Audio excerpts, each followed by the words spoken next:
Isipin na lumipad ka sa Eritrea. Ito ay bansa sa Red Sea. Sa airport pa lang, alam mong mahirap makapasok. Mas mahirap pa ang makalabas. Halos imposibleng kumuha ng visa. Matagal ang pagkuha ng exit permit. Madalas itong tinatanggihan ng walang paliwanag. May mga checkpoint sa daan. Sinusuri ang mga dokumento sa bayan at sa pagitan nila. Walang malayang korte at halalan. Ang mga desisyon ay hawak ng iilang nasa kapangyarihan. Nagsisikap umalis ang mga tao sa anumang paraan. Nananahanan ng hiwalay ang mga pamilya. Takot sumuwi sa patakaran ng mga naiwan.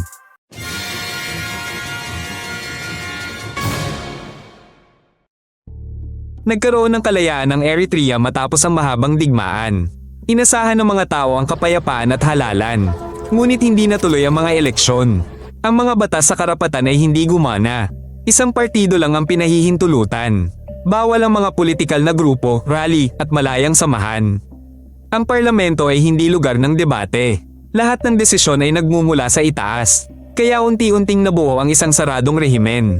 Walang impluwensya ang mamamayan sa mga patakaran. Ang anumang pagtutol ay banta. Pinipigilan ito ng sapilitan.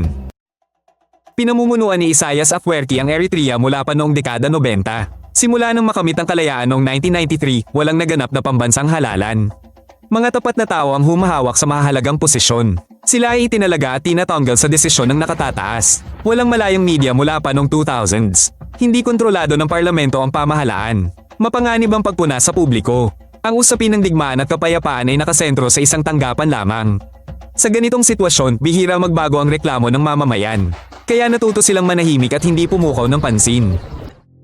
Ginugugol ng mga kabataan ang huling taon ng pag-aaral sa kampo militar sa Hilagang Eritrea. May pagsasanay, mahigpit na schedule at halos walang pagpipilian. Dapat tatagal lang ng 18 buwan ang pambansang serbisyo. Ngunit sa totoo, ito'y pinapahaba ng walang hanggan. Taon-taon, ang mga tao ay nasa unit o pinapadala sa sibil na trabaho. Ito ay sa ilalim ng kontrol ng militar. Sila ay nasa konstruksyon, ahensya ng gobyerno o minahan. Halos imposibleng magbitiw sa tungkulin. Ikukulong ka kung susubukan mong umalis. Naantala ang pag-aaral at plano sa pamilya ng walang katiyakan. Kaya naman, naghahanap ng paraan para makatakas sa mga kabataan. Sa Eritrea, pati kababaihan ay kinukuha para sa pambansang serbisyo. Sabi nila, tungkulin sa bansa, ito. Pero sa totoo, mabigat na trabaho, maliit na sahod at nakadepende sa desisyon ng commander. Delikado magreklamo. Pinapanatili ang mga tao sa trabahong sibil ng maraming taon. Madalas ang overtimes. Itinatago ng mga magulang ang mga kabataan. Sinusubukan din silang ilabas ng bansa. Ngunit ang pagtatangkang tumakas ay may kulong at multa para sa pamilya. Mas mahina ang kababaihan. Pinapadala sila malayo sa tahanan. Hindi ipinapaliwanag ang kondisyon. Madalas hindi nila alam kailan sila makakauwi. Halos imposibleng legal na umalis ng Eritrea. Kakaunti lang ang nakakakuha ng permiso. Madalas dahil sa personal na koneksyon. May mga checkpoint sa kalsada, petrolya sa dagat at hangganan. Anumang pakikipag-ugnayan sa dayuhan ay kinukwestiyon. Pati pagbiyahe sa negosyo ay kailangan ng paliwanag at ulat. Ang pagdating ng kamag-anak mula sa ibang bansa ay binabantayan. Paglabag sa patakaran ay nagdudulot ng aresto. Sa ganitong sitwasyon, nagiging sarado ang bansa. Takot sa pagkakamali ang pumipigil sa mga tao. Ang biyahe para sa pag-aaral o pagpapagamot ay nagiging pangarap.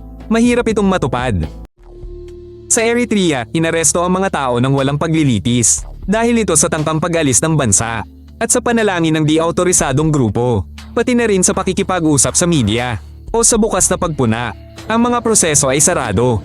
Kung minsan, wala rin itong paglilitis. Di sinasabi sa kamag-anak ang lokasyon ng preso. Ang mga malayang editorial ay binuwag. Dayuhang media ay bihirang payagan. Kaunti ang magagawa ng mga abogado. Dahil ang desisyon ay nasa pulisya. Dahil dito, natahimik ang lipunan. Kahit simpleng reklamo ay panganib. Sanay na ang mga tao na mag-ingat sa salita. Sa Eritrea, halos walang mabilis na internet. Mahal at mahina ang mobile data doon. Kinokontrol ang mga hotspot. May lisensya ang internet cafe at may talaan ng user. Ang matalas sa post sa social media ay sanhi ng pagtawag. Mabagal ang dayuhang website. Halos walang nanonood ng video. Alam ng mga tao ang panganib. Mas gusto nilang manahimik online. Nais ng gobyerno ng katahimikan. Mas kaunting balita, mas kaunting tanong. Nawawalan ng mga tao ng impormasyon. Tungkol sa labas ng mundo, karapatan at opsyon. Ang ibang opsyon ay tila malayo at delikado. Kinikilala ng estado ng Eritrea ang ilang relihiyon lang. Ang iba ay ilegal. Pinaghihiwalay ang direhistradong grupo.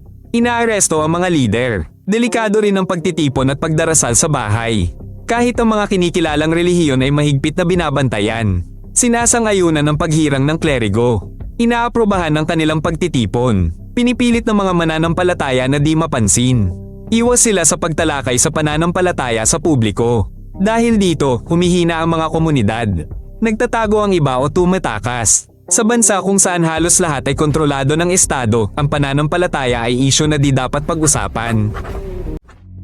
Konti lang ang kanilang industriya. Maraming pamilya sa Eritrea ang umaasa sa padala ng kamag-anak sa ibang bansa. Ang diaspora ay sinisingil ng sapilitang bayad. Ito ay 2% ng kanilang kita.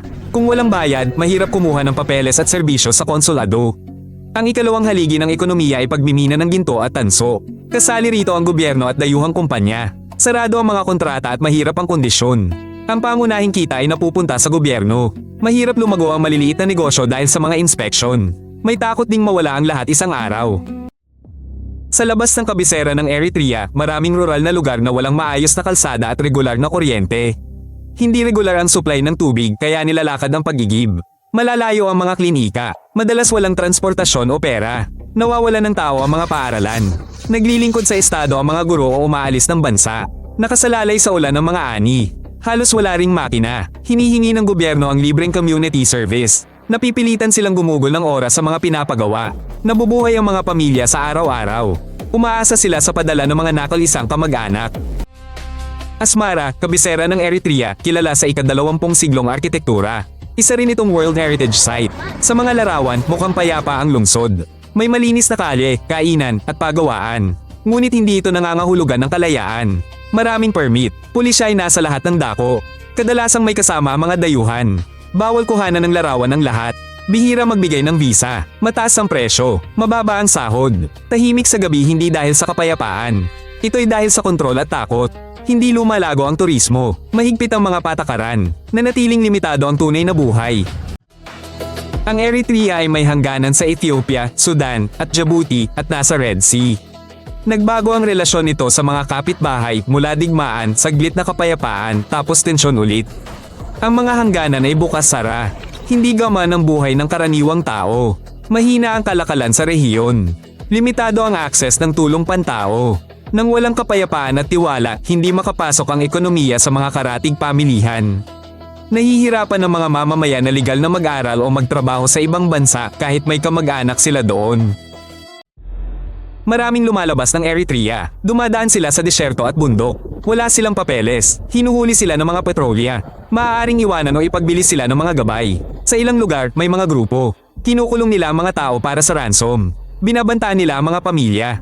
Ang iba ay sumasakay sa siksik ang bangka. Marami ang namamatay sa dagat. Sa kabila ng panganib, tuloy-tuloy ang pagtakas. Walang legal na paraan para umalis sa serbisyo. Walang takdang panahon at maraming bawal. Ang mga kwentong ito ay madalas lumalabas. Nasa ulat ng human rights groups o sa balita ng karatig bansa. Ang mga Eritrean na nakarating sa kalapit bansa ay hindi agad nabibigyan ng asylum. Nananatili sila sa mga kampo ng buwan o taon. Mabagal ang pagproseso ng papeles. Masikip ang klase ng mga bata. Kulang ang tulong medikal. Maliit ang kota sa paglipat. Ang mga pamilya ay natigil sa paghihintay. Umaasa sila sa tulong at padala. Hinihingi pa rin ng Eritrea ang 2% bayad. Marami ang nagbabayad dahil sa takot sa pamilya sa bahay. Nagpapatuloy ang pagiging palasa at kontrol. Ito'y kahit nakatakas na sila sa bansa. Ang kinabukasan ng Eritrea ay nasa dalawang bagay. Una, ang gobyerno ay dapat handang bawasan ang serbisyong militar. Dapat din nilang buksan ang ekonomiya. Pangalawa, kailangan ng matatag na kapayapaan sa mga kapitbahay. Kung magsisimula ang reforma at dialogo, ang mga tao ay babalik sa pag-aaral at trabaho. Sisigla muli ang maliliit na negosyo. Kung mananatili ang kasalukuyang sitwasyon, patuloy na mawawalan ng kabataan ang bansa. Magkakahiwalay ang mga pamilya. Milyon-milyong Eritreano sa ibang bansay sumusubaybay sa balita. Pero takot silang bumalik dahil sa patakaran sa paglabas. May panganib din ang pag-uusig. Kung naging interesante ito, mag-subscribe.